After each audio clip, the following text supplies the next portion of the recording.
Hola, sean bienvenidos estudiantes del séptimo grado a la clase de estudios sociales del día de hoy. Mi nombre es Francis Judith Méndez Reyes y soy estudiante en práctica de la carrera de Ciencias Sociales de la Universidad Pedagógica Nacional Francisco Morazán. Y el día de hoy hablaré sobre el tema Evolución Histórica de Honduras. Los objetivos de la clase son que el alumno pueda conocer el proceso del descubrimiento, conquista y colonización de Honduras, que identifiquen los principales personajes que participaron en los procesos de emancipación de nuestro país, como también puedan comprender el origen del estudio del desarrollo como un acontecimiento de naturaleza histórica. Antes debemos explorar nuestros conocimientos previos a través de algunas preguntas. Si las saben ustedes las respuestas, pues muy bien. Y si no, pues en el proceso, en el desarrollo de la clase, irán aprendiendo, ¿verdad? La primera pregunta es, ¿cómo se dio el descubrimiento en América Latina y Honduras? ¿Cuándo tuvo lugar la conquista y colonización de Honduras? ¿En qué año se dio la colonización en Honduras? Mencione algunas características de la colonización de Honduras. Bueno, aquí tenemos dos imágenes que ustedes pueden observar, que claramente en una es cuando Cristóbal Colón, si las describimos, va llegando a territorio hondureño, se puede decir, y en la otra es la evolución que tuvo nuestro país, la evolución histórica de Honduras. Tenemos una interrogante, causa principal del descubrimiento. No solo hubo una causa, ¿verdad? Hubieron varias causas, pero una causa principal fue que cerraron la ruta comercial de la sede que se encontraba en Europa y Asia. Y esto se da con la toma de Constantinopla a manos de los turcos, y esto ocurrió el 29 de marzo de 1453. También tuvo la sed de aventura y de riqueza, ¿verdad? De Cristóbal Colón, que influenciado por los viajes de Marco Polo, a quienes los reyes católicos le daban siempre un porcentaje del 10% de cada riqueza que él encontrara. Además, la influencia creciente de los otomanos en el Medio Oriente tras su conquista en Constantinopla no tenía otras rutas comerciales. Es a través de Oriente Medio, lo cual no podían comerciar en Europa con las naciones orientales. Había una fuerte competencia entre la corona española con la portuguesa, perdón, ya que esa nación de navegantes había descubierto a través de sus viajes por el Atlántico las islas de Azores y Madeira. Parte de esa competencia entre estos reinos fue también la conquista de las Islas Canarias por los españoles.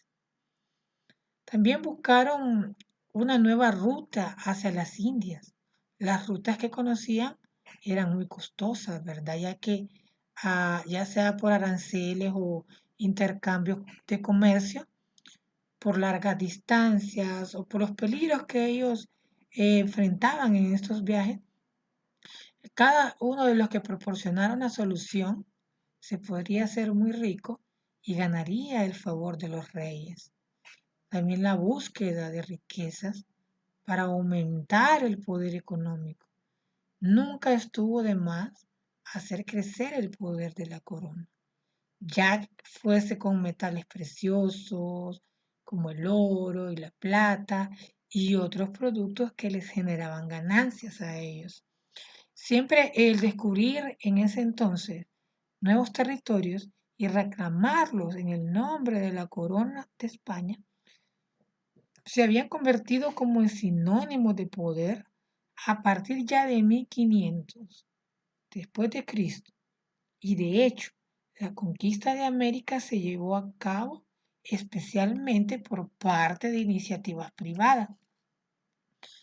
Transmitir También la religión católica, eh, tras la derrota de los musulmanes en tierras españolas, motivó a la corona española a seguir peleando en contra de los no creyentes alrededor de todo el mundo y así hacer llegar la influencia católica.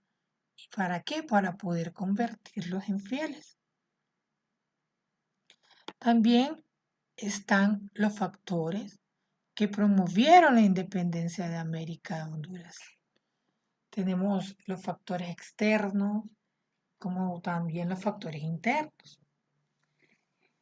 Como pueden observar, los factores externos tenemos la independencia de las 13 colonias, pues estas fueron un grupo de colonias británicas en la costa de América del Norte, que fundadas en los siglos XVII y XVIII, que declararon su independencia en 1776 y formaron los Estados Unidos.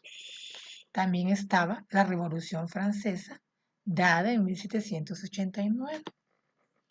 Pues esta fue un conflicto social y político con varios periodos de violencia, la cual convulsionó a Francia y por extensión de sus implicaciones a otras naciones de Europa que enfrentaban en ese entonces a partidos opositores del sistema conocido como el Antiguo Régimen.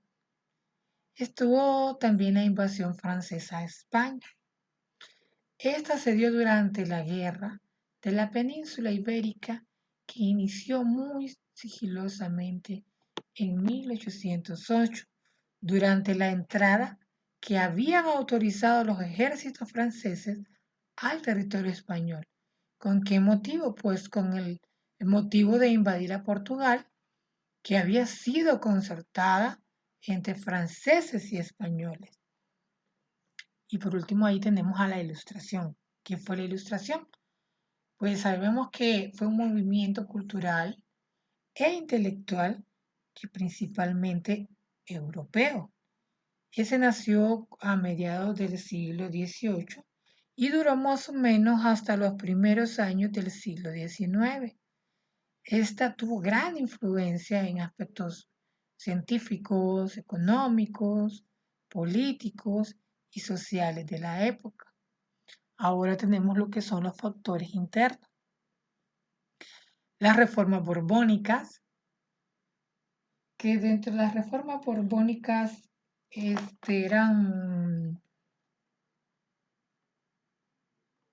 fueron una serie de cambios administrativos aplicados por miembros de la monarquía absoluta borbónica.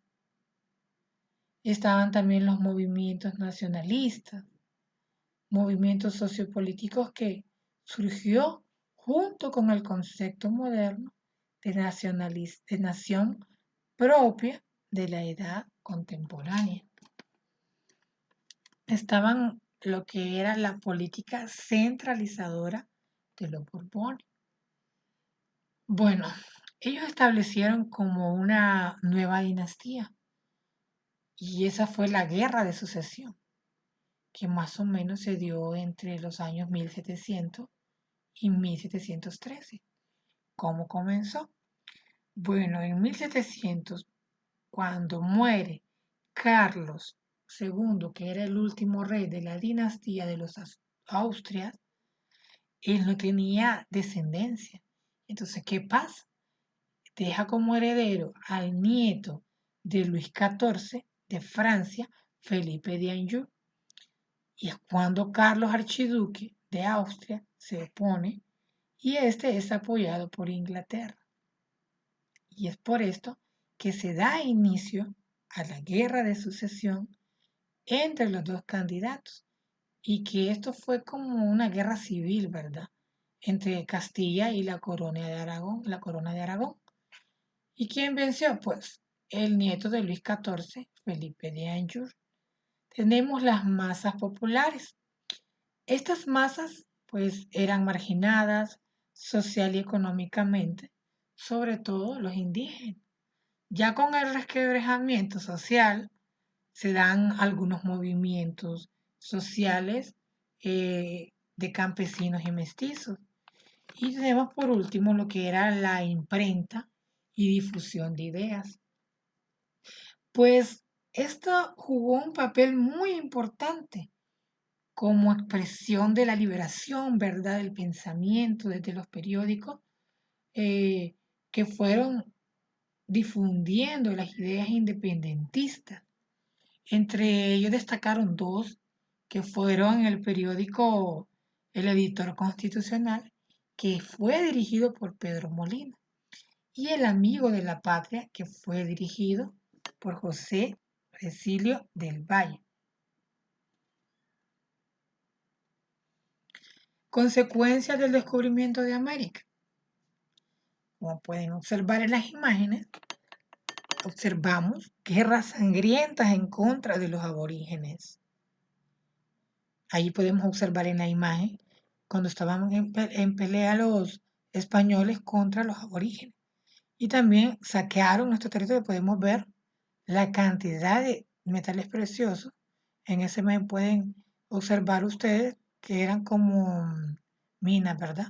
Ellos estaban extrayendo el oro. ¿Y qué? Los españoles se llevaron todo, ¿verdad? Algunas de las consecuencias fueron que la conquista de América, que se dio con el inicio de la exploración europea a territorio americano, y luego su colonización, y esto trajo consigo las sangrientas guerras de la conquista, que es lo que les mencionaba anteriormente, que diezmaron la población de América, derribaron imperios, principalmente a los aztecas y a los incas, y cambiaron para siempre el destino de nuestra América. También estaba la expansión de la colonia europea. Al principio los reinos de España y Portugal fueron los que reclamaron mayores cantidades de tierra en América, especialmente el primer fundador de una enorme colonia hispanoamericana que estaba dividida en tres grandes virreinatos. El Imperio Británico hizo lo mismo en las tierras del norte y el continente y otros imperios colonizados, como lo fue Francia, Holanda, Suecia y Alemania. Estas se hicieron también con porciones menores de las nuevas tierras americanas. También desaparecieron los sistemas políticos y organizativos de los pueblos indígenas en aquel entonces. Hubo también un refinanciamiento del Reino de España. La monarquía española, gracias a las toneladas de oro y plata y otros materiales extraídos de América, de nuestros territorios, ¿verdad? Así como el control comercial de las colonias americanas, tuvo acceso a riquezas inesperadas para ellos que les permitieron involucrarse en guerras que liberaron con los rivales europeos. También desaparecieron numerosas lenguas autóctonas, por no decir casi la extinción de otras, ¿verdad? Que casi desaparecieron en su totalidad por completo y esas lenguas indígenas en ese entonces pasaron a segundo plano. También la fundación de la cultura latinoamericana. Bueno, ya con la llegada de Colón y la violencia que le prosiguió, se dio en ese momento el nacimiento del proceso cultural que a lo largo de 500 años dio como fruto la cultura a las naciones latinoamericanas unidas en el mundo por su inigualable herencia combinada con muchas tradiciones precolombinas, africanas y europeas. También otra consecuencia muy importante que fue la esclavitud. El sistema, los conquistadores, el sistema social, ¿verdad?, de los europeos estaba basado en la esclavitud. siendo utilizado como un medio necesario para cumplir objetivos y de esta forma ellos podían medir el poder económico. De los 60 millones de esclavos que ellos secuestraron en África, intercambiados en Europa, solo llegaron con vida 10 millones, pueden imaginarse, ¿verdad?, a tierra del continente americano. Y no conformes con la cantidad de esclavos, los europeos también esclavizaron a los pocos indígenas que aún habían quedado con vida, pertenecientes a diferentes culturas del continente de América. Algunos bueno, de estas tribus ya ellos conocían y practicaban lo que era la esclavitud, ya que era como una forma de extenderse a otros territorios. También el exterminio de las culturas en América, que aunque las culturas ya existentes en el continente de América tenían gran número de habitantes, la fomentación de número de habitantes, la encomendación y el etnocidio redujo y en algunos casos acabó casi por completo con las tribus conocidas. También, como pueden observar, ¿verdad?, tenemos personajes destacados del descubrimiento en América. Como pueden observar en la pantalla está Cristóbal Colón, Majestades Católicas, Américo Vespucio y Rodrigo de Triana. Cristóbal Colón fue un navegante y cartógrafo italiano, almirante y virrey y gobernador general de las Indias Occidentales, al servicio de la Corona de Castilla. Fue el descubridor de América. Su idea de alcanzar el lejano oriente a través del mar fue la que permitió la llegada de los europeos al Nuevo Mundo. Estaban también las majestades católicas. Las majestades católicas, como los reyes católicos, se conoció tanto Isabel I de Castilla y Fernando II de Aragón, reyes de España, en el medioevo. A la edad moderna, tras juntar sus coronas y dar inicio a la monarquía española, estaba también Américo Vespucio, quien era un explorador, era comerciante y cosmógrafo. Él era de origen florentino y fue nacionalizado en España. Este participó al menos en 2 de los viajes menores hacia el continente americano. Rodrigo de Triana. Pues Rodrigo de Triana fue un marinero español que formó parte de la tripulación de Colón en su primer viaje a América. Y a Rodrigo de Triana es que se le atribuye el primer vistazo al nuevo continente y también fue quien anunció el famoso grito tierra, tierra, ¿verdad? Ahora vamos con el descubrimiento de Honduras. Perdón. Según la historia, ¿verdad?, Honduras fue descubierta por Cristóbal Colón en su cuarto y último viaje, como pueden observar ustedes en las imágenes. Una imagen donde está Cristóbal Colón llegando a territorio hondureño, donde están las carabelas en medio del mar. Tenemos una interrogante: ¿en qué año se dio el descubrimiento de Honduras? Pues ya lo vamos a escuchar.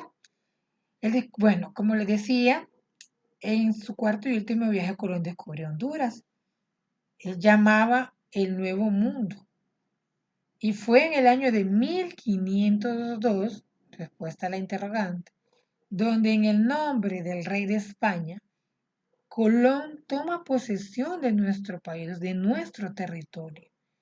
En ese último viaje, Cristóbal Colón llegó a Guanaja, que en ese entonces era llamada Isla de los Pinos, siempre en 1502.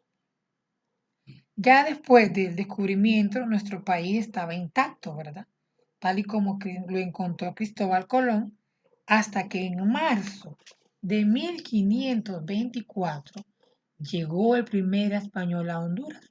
¿Quién era ese español? Pues fue don Gil González Dávila, y este llegó ¿con qué propósito? Pues con el propósito de conquista, y posteriormente lo hizo Cristóbal de Olid, Francisco de las Casas, Hernán Cortés y Pedro de Alvarado. Y bueno, ya Gil González Dávila se interna, ¿verdad?, en nuestro territorio, y él trataba de pacificar a los aborígenes. ¿Cómo lo hacía? Pues luchaba contra los españoles que en ese momento le disputaban el territorio. Ya Hernán Cortés, quien se movía porque a él le informaba, él recibía informes, a él le decían, le contaban que nuestro territorio contaba con inmensas, con grandes riquezas. Entonces, ¿qué hizo él? Él envió dos expediciones, una por tierra y la otra por mar. La primera se le encargó a Pedro de Alvarado, y la expedición que se hizo por el mar a Cristóbal de Olid. Cristóbal de Olid lo traicionó a Gil González Dávila, y fue por eso que Hernán Cortés salió de México comandando una expedición que duró cerca de 2 años y terminó tras grandes peligros en Trujillo. Cuando llega a Honduras, Cortés introdujo el ganado y fundó la ciudad de Natividad de Nuestra Señora, cerca de Puerto Caballos. Esto el 25 de abril de 1526. Antes de regresar a México, Cortés nombró a Hernando de Saavedra gobernador de Honduras, y le dejó instrucciones claras de que tenía que tratar bien a los indios. Tenemos también principales conquistadores de Honduras. Pues tenemos a Pedro de Alvarado, a Gil González Dávila, a Cristóbal de Olid, Francisco Hernández de Córdoba, Diego López Salcedo, Alonso Cáceres. Bueno, don Gil González Dávila, en marzo de 1524, desembarcó en Honduras con una orden de qué, de poblar, la verdad, y se enfrentó con las fuerzas de Hernando de Soto, donde fundó San Gil de Buenavista, lo que actualmente es Naco Cortés. Y cuando desembarcó junto con Niño en el actual territorio hondureño para dirigirse a Nicaragua, desde el nordeste le dio nombre al Golfo de Fonseca. Don Cristóbal de Olid, en 1523, fue enviado por Hernán Cortés al Golfo de Honduras con una misión, la de ocupar el territorio hondureño y de buscar un paso hacia el Pacífico. Este fundó vía que llamó Triunfo de la Cruz y se erigió como caudillo de esa región. Está Francisco Hernández de Córdoba. La colonización de Hernández de Córdoba prosiguió hacia el territorio hondureño, donde la expedición encontró a Gil González, y la ambición que tenía Francisco Hernández Córdoba, la ambición de poder, lo llevó a la muerte, ya que fue ejecutado en la ciudad de León, Nicaragua, por cierto, ciudad que fue fundada por él mismo. Tenemos a Diego López Salcedo, pues. ¿Quién fue Diego López Salcedo? Él nació en España y murió en Trujillo, aquí en nuestro territorio hondureño, en el año de 1530. Él ocupó aquí en Honduras el cargo de gobernador de Higueras y, y Cabo de Honduras. Él quiso incluir a Nicaragua en la provincia de Honduras, pero fracasó porque al ser nombrado Pedrarias Dávila gobernador de Nicaragua, lo puso en prisión. Está don Pedro Alvarado. Él fue el que concluyó la conquista de Honduras y fue gobernador de todo el territorio antes llamado Ibueras. Se le reconoció el gobierno de Honduras y se le pidió permiso para explorar de la exploración de las Molucas. Mantuvo también él enemistad con Antonio de Mendoza por contratos de tierra. Su fama fue en vida la de uno de los más grandes conquistadores. Está Alonso Cáceres, que él fue enviado en 1536 en una misión exploradora a la ciudad de Gracias a Dios en nuestro territorio, la ciudad hondureña. Para eso le serviría de base de sus exploraciones y fundó el 8 de diciembre de 1537 la ciudad de Comayagua, la cual se convertiría en la primera capital del territorio de la actual Honduras. Bueno, características de la conquista española. Bueno, una de las principales características fue la crueldad, ¿verdad?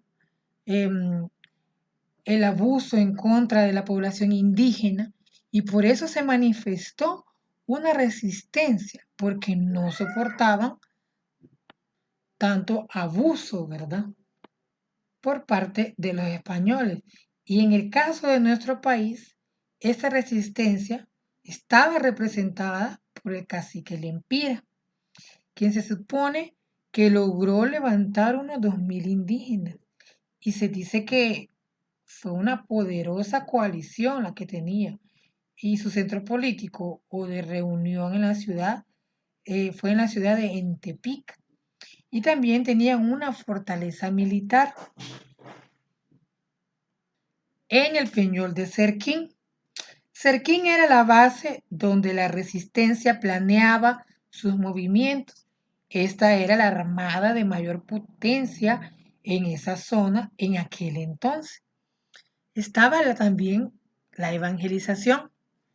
Esta fue la conquista pacífica que utilizaron los españoles con la población indígena, ya que a mediados del siglo XVI la vida social y económica de Centroamérica giró en torno a dos sucesos importantes: el establecimiento de bases para poder aprovechar los recursos materiales y humanos y la evangelización, la que fue la política de la Iglesia Católica y fue como una empresa, ¿verdad?, que promovió la corona de Castilla. ¿Para qué? Para incorporar a los indígenas del Nuevo Mundo a su religión. Y esto lo hicieron a través del conocimiento del Evangelio y los principios de la fe católica. A Honduras llegaron dos órdenes religiosas, los mercedarios y los franciscanos, que fueron los principales promotores de la evangelización. Está también la encomienda, que fue la principal forma de dominación económica. Esa fue establecida por los españoles y estaban las cofradías o fraternidades religiosas.